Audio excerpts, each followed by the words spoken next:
Maram ka, mister. Aadihin akong katrabaho.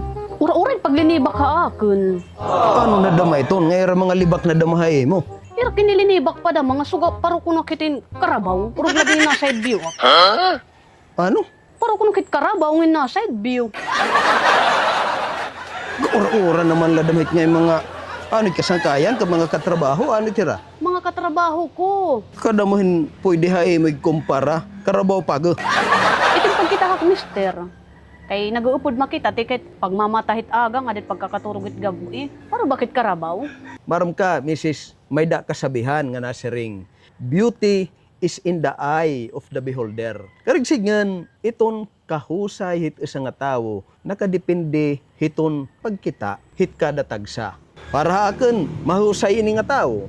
Iti ba na mga tao bangin ni tira pagkalaw, tira mahusay. Karigsigan, nag-i-agree ba iton beauty? Iton kahusay tao, iba-iba iton. Anay da, mister. Nagpipinaligoy-ligoy ka, ma. Itakpaki ana, bato na. Kung mahusay ba ako, or pare-parehas bakit karabaw ngin na side view? Karagnin batunon ko. Mister. Ano din pagkita, ha? Sige, batunon ko. Pero magpapromise ka lang na yak, ha? Oo, ang takot ko promise.